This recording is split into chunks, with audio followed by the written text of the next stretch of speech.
The fourth learning objective, all right? Good. Mackenzie, go ahead. Write the equation of a line parallel or perpendicular to a given line. Thank you, right? So that's what we're going to do. We have our how to in here on how to, this one here, okay? Let's read our how to first, right? Anne-Marie, go ahead.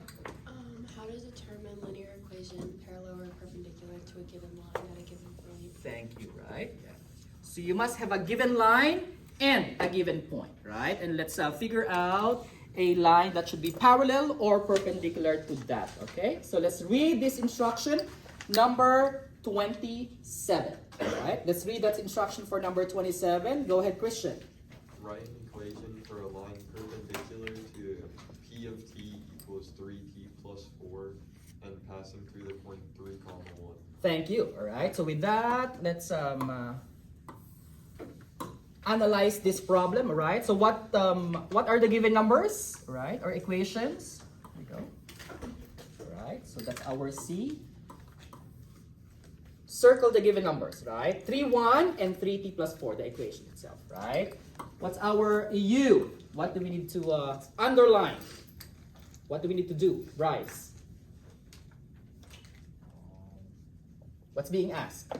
What are we required to do in here? To write an equation, right? For a line that is what? Perpendicular. Very good, right? Next one, B. Means box the keywords and phrases, right? So what line are we pertaining to? What kind of line should it be? Sivalai. What kind of line should we have in here? Equation of a line. That should be what? Parallel or perpendicular? For 27.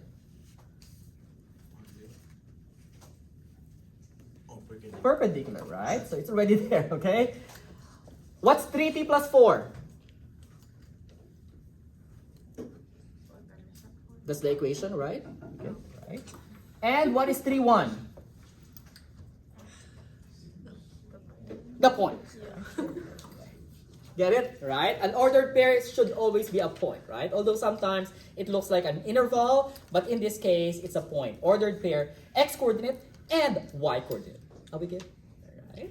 Now, let's analyze. Okay, so after that, let us analyze our steps in here. Let's read our step number 1. Okay, go ahead, Cecilia. Make sure the given line is in slope-intercept form. All right, let's see. Is the given line in slope-intercept form? Yes, it is, right? So, check. Okay. Slope-intercept form.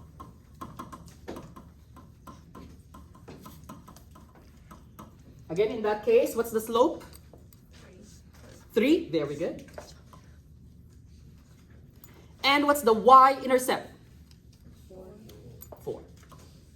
Positive 4. Right. Okay. So, check on that one.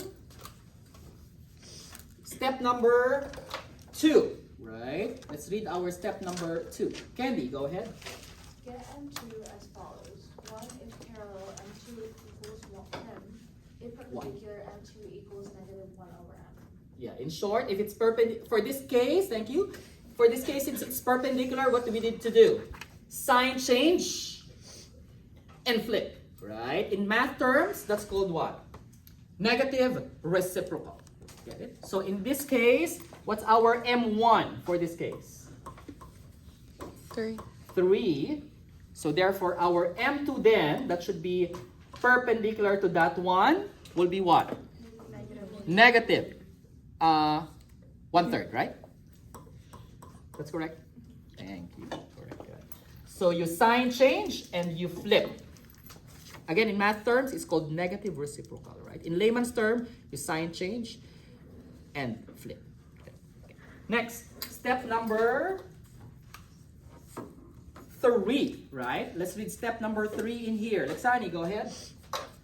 Use the given point x2, y2, and use point slope form. Okay, yeah, so we're gonna use point slope form for that. Thank you. So here it is. So our x2, y2 will definitely be these two, x2, y2, right? 3 and 1, right? So let's use our point slope form, and here it is, right? Point slope form. y minus, right? What's your y2? 1. Kaden? 1, very good. Is equal to m2. What's our m2 in here? Kylie? Negative 1/3, very good. Multiplied by x minus, what's our x2? Right? Our x2 in here. Adam, what's our x2? 3. There we go. Okay. And then after that, what do we need to do? Step number 4, alright? Magnolia, go ahead. Solve for y. Solve for y, right? So what do we need to do first? This negative 1/3, Olivia, what do we do? With this negative 1/3 and x minus 3, distribute first, right? Very good, that is correct. That's it, right? So that's what? Negative 1/3 x. Again, you can use a calculator for that, right? Negative 1/3 times negative 3. Alright? Okay. Marguerite, what's that? Negative 1/3 times negative 3. Again, you can use your calculator, guys. 1, very good, right? Positive 1. And again in here, still y minus 1, right? Again, we want to solve for y, right? What do we do next? McKinsey? I have a question. Yeah. On there it says x minus x1, but you did x. But yeah, x minus x2, sorry for that one, right? X minus x2, right? Again, I just use in here x2s and y2s as the second points, all right, instead of first point, so that it won't confuse with line 1, okay? Get it? Okay. But yeah, thank you for that correction. In there should be x2, all right? Anyway, going back in here, what do? We want to solve for y. One last step. What will that be? Anne-Marie, we just want to solve for y, right? Add 1 to Add 1 on both sides. Very good, very good. Let's put it in here. Plus 1 both sides. There it is. Cancel this. Hence y is equal to what? Negative 1/3 x plus 2. There. Last thing that we need to do is to what? Step number 5. Alright? What's our step number 5 in there? Verify the graph. Verify by graphing. Are we good? Get it? Okay. And again, you can verify that by graphing as well. Let me just go ahead and erase this one for now. And just quickly verify it by graphing, guys. Right? So here it is.